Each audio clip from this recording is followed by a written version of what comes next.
Hello everyone and welcome back. So in this video हम बात करने वाला है कि बच्चों को पोएम कैसे सिखाएं।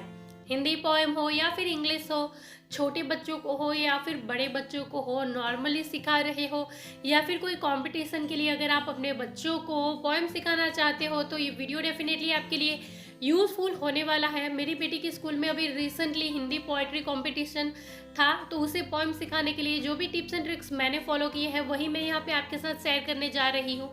वीडियो डेफिनेटली आपके लिए यूज़फुल होने वाला है, वीडियो पूरा ज़रूर देखिएगा। साथ ही साथ वीडियो अगर आपको यूज़फुल लगे तो वीडियो को लाइक और शेयर ज़रूर कीजिएगा। एंड बच्चों से रिलेटेड ऐसे ही और यूज़फुल वीडियोज़ देखने के लिए आप मेरे चैनल को ज़रूर सब्सक्राइब करें, बेल नोटिफिकेशन को भी ज़रूर प्रेस करें।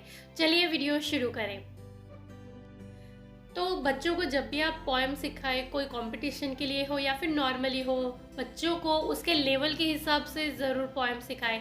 मतलब कि अगर आपका बच्चा एलकेजी यूकेजी में है तो छोटी छोटी जो राइम्स उनके लेवल के हिसाब से होती है वही सिखाएं।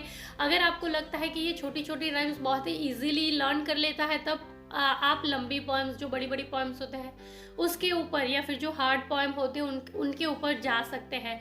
तो पहला जो आपको ध्यान में रखना है कि आप अपने बच्चों को उसके लेवल के हिसाब से पोएम सिखाएं। कंपटीशन है और आपने कोई बहुत ही लंबी सी पोएम, बहुत ही हार्ड उसमें वर्ड यूज़ किए गए हैं, उस टाइप की अगर आपने पोएम चूज़ कर ली अपने बच्चे के लिए तो उसके लिए वो लर्न करना बहुत ही हार्ड होगा।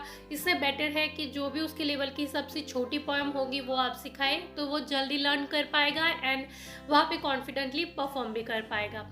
दूसरा जो टिप है वो है कि आप जब भी अपने बच्चों को पोएम सिखाओ, हिंदी हो या फिर इंग्लिश हो, उसका ट्रांसलेशन आप अपने रीजनल लैंग्वेज में बच्चों को ज़रूर दें।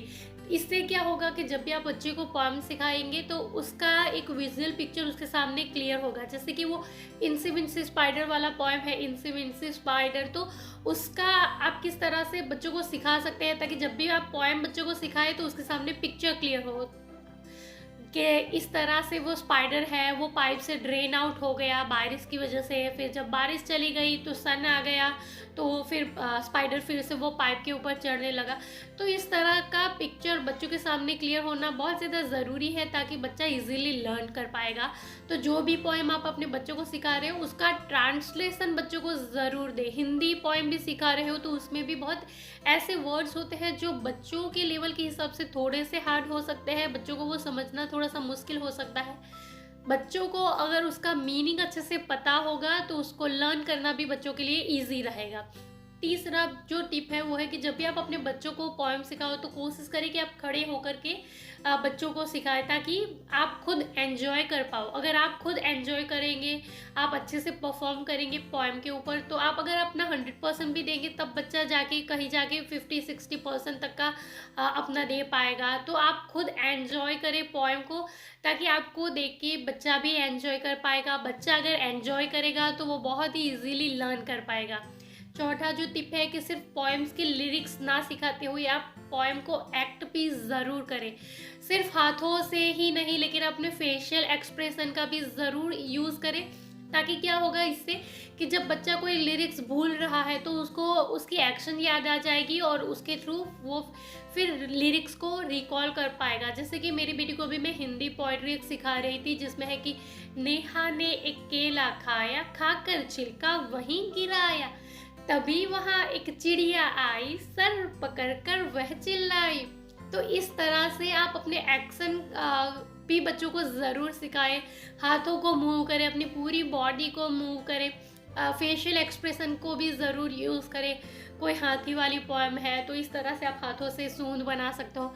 इस तरह से आप ज़रूर करें ताकि बच्चा उसे एंजॉय भी कर पाए और एक्शन के थ्रू उसको फिर वो लिरिक्स भी याद रहेंगे। एंड उसके बाद है रिपीटेशन आपको कितना करना चाहिए। रिपीटेशन आप सिर्फ उतना करें जब तक कि बच्चा बोर ना हो जाए। एक बार अगर आपने फील कर लिया कि अब अभी बच्चा बोर हो रहा है तो फिर छोड़ दे, उसको बार बार रिपीटेशन बच्चे से ना करवाए, क्योंकि अगर बच्चा बोर हो जाएगा तो हो सकता है कि वो स्कूल में जाके फिर वो पोएट्री कंपटीशन या हो कुछ भी हो वहाँ पे फिर वो परफॉर्म ही नहीं कर पाएंगे। तो एक बार अगर आप बच्चों को बोलेंगे कि चलो हम 10 बार अभी पोएम बोलेंगे तो नहीं, इस तरह से आप बच्चों को रिपीटेशन ना करवाएं। इससे बेटर है कि आपने सुबह सुबह नहलाते टाइम उसको शावर एरिया में 2 बार आपने उसके साथ पोएम गा ली, फिर आप स्कूल से आने के बाद थोड़ी देर बाद आप 2 बार पोएम उसको उसके साथ गा लीजिए, फिर शाम को या फिर रात को। इस तरह से एक गैप के साथ रिपीटेशन करवाएं। एक बार में अगर 10 बार आप उससे रिपीटेशन करवाएंगे तो फिर वो बोर हो जाएगा और वो पोएम को लर्न करना नहीं चाहेगा। तो रिपीटेशन भी आप एक लिमिट में करिए। तो ये कुछ टिप्स एंड ट्रिक्स फॉलो करके आप अपने बच्चों को पोइट्री कंपटीशन के लिए या फिर नॉर्मली पोएम सिखा सकते हो।